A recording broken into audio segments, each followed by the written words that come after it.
Hai nakama, Joy Boy the Library of Nika is here. Nah, nggak tahu kenapa ya, jika Joy Boy memiliki pandangan masa depan seperti Kenbun Sokuno Haki tingkat tinggi itu artinya masih memungkinkan jika dia itu tahu ada sosok yang pernah ke Lauktel lebih dulu daripada pria yang dia nantikan. Jelas itu adalah Goldie Rogers. Makin relevan lagi setelah Roger sampai di sana dan berkata seperti ini. Ternyata aku bukanlah yang dinantikan. Kita ini terlalu cepat. Seandainya aku juga hidup di eramu, Joy Boy. Makin seru tuh. Apakah mungkin hipotesa dari kisah Joy Boy itu di detik-detik masa lalu dahulu dia tahu tentang masa depan kebangkitan Joy Boy itu lagi? Itulah kenapa dia menitipkan Roger untuk mewujudkan pesannya kepada Joy Boy di 20 tahun di masa mendatang tersebut.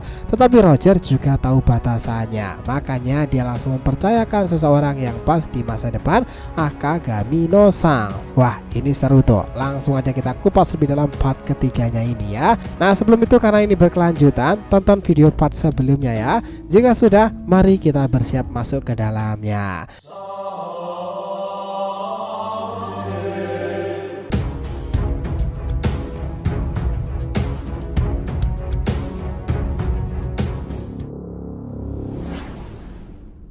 Namun sebelum masuk pembahasan, jangan lupa untuk like video ini ya nakama ya, sebagai bentuk support kalian semua untuk channel ini ke depannya agar terus berkembang dan berpetualang bersama Nika sang Joy Boy itu. Nah, jika sudah, terima kasih banyak dan mari kita mulai petualangannya. Oke, di sini kita benar-benar nggak tahu ya kejadian Battle Royale seperti apa yang menyebabkan era Joy Boy di masa itu tumbang. Apakah benar teori Nakanaim sama atau karena apa jika mereka punya 3 senjata kuno tersebut? Apakah karena orang dalam nih? Who knows? Langsung aja itu gini. Setelah Joy Boy saat itu bakalan tahu dia akan meninggal dan gagal membongkar pemerintahan dunia rahasia tersebut, dia itu menulis kisah dan penglihatannya dengan Kenbun Sokuno Haki sangat jauh dan dia akhirnya menuliskan One Piece dan meletakkannya di Lauktel. Itulah kenapa teori ini bermuara bahwa isi One Piece sendiri adalah kisah tentang Joy Boy dan pesan-pesannya tersebut, dan orang yang dituju untuk meneruskan misi ini adalah Luffy karena pesan-pesan di sana itu juga terkait pada pemerintahan dunia pada akhirnya. Tetapi dia juga tahu kalau itu ada seseorang yang bakalan menemukan pulau terakhir lebih dahulu. Dia adalah Goldie Roger, salah satu keturunan sang pemilik nama D. Oleh karena itu, itulah pesan Joy Boy pada One Piece sendiri adalah meminta bantuan kepada Rogers untuk memaparkan dan mewujudkan gambaran masa depannya, yaitu akan ada seseorang manusia keturunan D lainnya yang berada di es blue sana yang menggunakan topi jerami yang sama sepertinya Joy Boy di masa yang nantinya akan menentang pemerintahan dunia dan melanjutkan keinginan Joy Boy di masa lalu. Dari situ semuanya itu dimulai. Perjalanan Goldie Roger bertemu dengan Rayleigh memang sudah ditakdirkan bahwa mereka itu akan mengguncang pemerintahan dunia nih karena kemunculan Rocky baru yang populer tersebut serta akan menjadi ancaman pembubaran bajak laut legendaris bernama Rocks. Perjalanan bajak laut Rogers itu bermula ketika Oro Jackson berlayar dengan para kru terbaik mereka, satu kelompok besar yang memiliki 2 raja dalam satu kapal, Roger serta Rayleigh. Singkat cerita, Roger itu sangatlah kuat karena dia juga keturunan para D, tetapi dalam perjalanan dia mendapati penyakit yang susah untuk disembuhkan. Itulah kenapa dia bilang waktunya itu sudah tidak banyak lagi. Berbagai pulau sudah mereka kunjungi sampai akhirnya terjadilah pertempuran besar God Valley yang menghebohkan. Dia berhasil mengalahkan Rock di Sebek dengan bantuan Gap dari Angkatan Laut.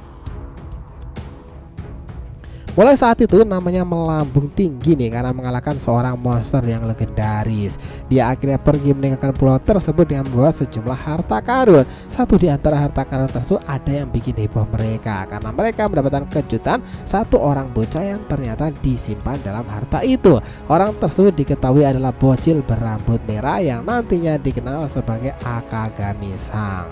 Berdasarkan volume 4 miliar kemarin itu, ternyata Sang itu berada dalam Battle of God Valley ketika umurnya baru 1 tahunan kan, dan dia ternyata adalah bagian dari Vigalan Family, salah satu dari pendiri pemerintahan dunia 20 tahunan yang lalu, sampai akhirnya ia tinggal dan dibesarkan oleh Circle Roger tersebut dan Oro Jackson. Itulah kenapa meskipun dia seorang bangsawan pemerintahan dunia tetapi memiliki jiwa bajak laut karena lingkungan yang mempengaruhinya dan tentunya kaptennya sendiri Rogers. Dialah yang pada akhirnya mewariskan topi jerami milik Goldie Roger tersebut sampai nama Sang dulu dikenal sebagai Mugiwara no Sang loh. Masalah terakhir bermula mereka. Ternyata Rogers penyakitnya tambah parah lagi, sampai dia hanya punya beberapa tahun nih. Meskipun dibantu oleh Crocus kala itu sang dokter, Rogers kala itu akhirnya meminta tolong dan memohon pada Shirohige untuk meminjamkan Oden dan bergabung kepadanya, karena dia butuh seseorang untuk membaca Road Poneglyph terakhir, karena Voice of All Things saja tidaklah cukup. Saat itulah Oden bergabung dalam kelompok Oro Jackson. Mereka akhirnya mendapati isi dari Road Poneglyph merah tersebut, dan dari 4 Road Poneglyph tersebut akhirnya mereka menuju pulau terakhir bernama Laughdale itu. Ya, tapi seseorang tiba-tiba menguap di sana dan wajahnya memerah.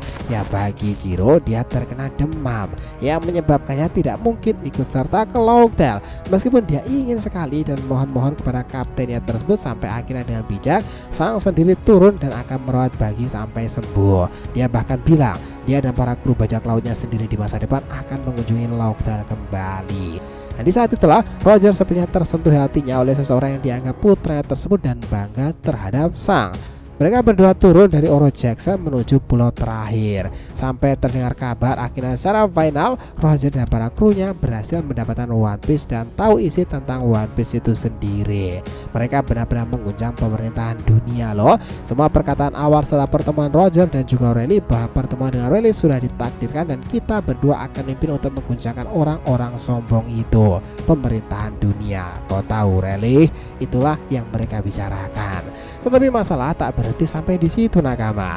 Di saat mereka para kru Roger tertawa terbahak-bahak mengetahui apa itu One Piece, Rogers kemudian berujar, "Kita memanglah terlalu cepat. Seandainya aku bisa hidup di zamanmu, Joy Boy."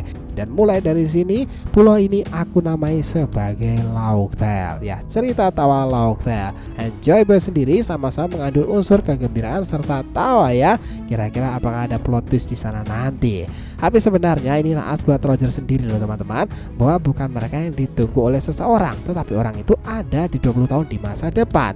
Roger akhirnya sadar bahwa dia bukanlah orangnya, tetapi perjalanan ini menjadi pembuka alur untuk menuju misi tersebut. Setelah itu terjadi Roger akhirnya memutuskan sesuatu yang sangat besar pula. Ia membubarkan Oro Jackson Pirate, berterima kasih kepada Raja Kegelapan Rayleigh, sahabatnya yang membuatnya menangis itu, serta ia akan menyerahkan diri pada pemerintahan dunia demi tujuan mengubahkan bendera bajak laut bergema lebih keras dan lebih besar untuk mewujudkan pesan dari Joy Boy tentunya. Tetapi apakah hipotesanya seperti ini? Sekembali mereka dari Laughdale itu, sempat Bagi dan Sang menjemput mereka akan berdua itu.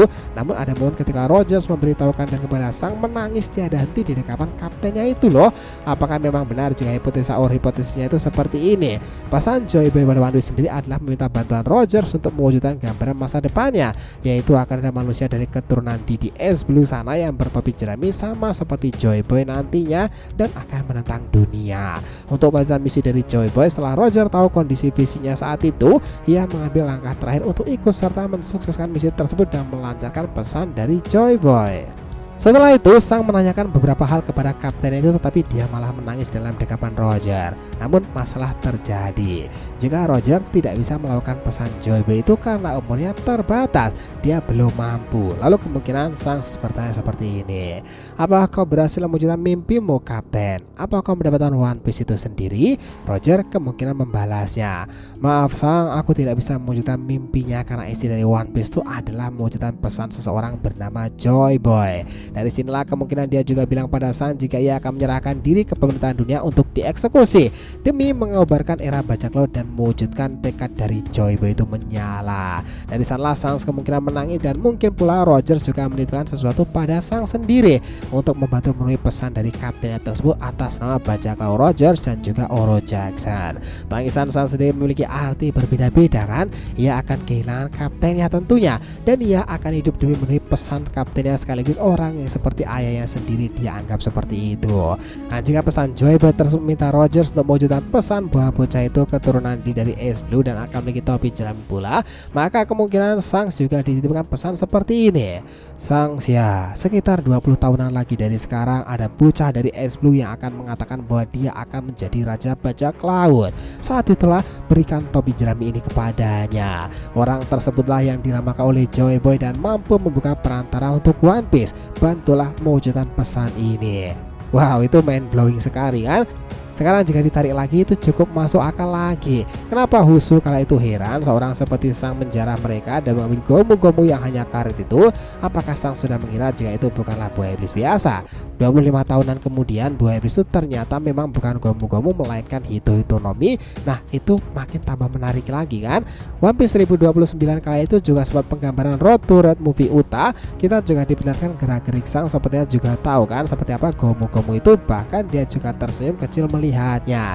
Setelah itu dia mengatakan pada putrinya Uta bahwa itulah tujuan kita sekarang. Kita akan menepi ke sebuah pelabuhan kecil di kerajaan Goa, tepatnya di desa Fusa. Hampir 1 tahun detailnya sang berada di sana. Kita berpatokan dalam chapter 1 ya. Masuk akal kenapa dia lama di sana, karena ingin melihat bocah yang dimaksud oleh kaptennya. Ternyata itu memang benar. Luffy adalah orang yang dicari selama ini. Bukti sang tambah yakin adalah ketika Luffy memiliki jiwa kebebasan seperti kaptennya dahulu. Itu juga menjadi alasan sang mengorbankan lengannya pada generasi baru tersebut yang menghebohkan dunia baru, bahkan untuk orang seperti Shirohige dan juga Dracul Mihao. Banyak yang bilang nih di sini Dokter Akagami itu bermula, mastermind-nya itu bekerja. Luffy yang begitu mengidolai sang itu hidup dalam rangka perjalanan bajak laut dan akhirnya ia harus mengembalikan topi jerami itu kepadanya ketika sudah menjadi yang terhebat nanti. Sekarang sang sudah berada di Elbap sana menunggu kedatangan Luffy kan, beserta para kru dengan didampingi Dory dan juga Brogy. Wah itu makin penasaran part kedepannya nanti kan. Gimana menurut pendapat kalian sendiri? So terima kasih banyak ya telah mengikuti cerita ini sampai akhir. Jika kalian punya pendapat langsung aja nih komentar di kolom komentar di bawah ya, dan kita akan usahakan respon di sana. Selamat menjalankan ibadah puasa teman-teman, dan Joy Boy Sang Nika telah kembali ke peradaban One Piece.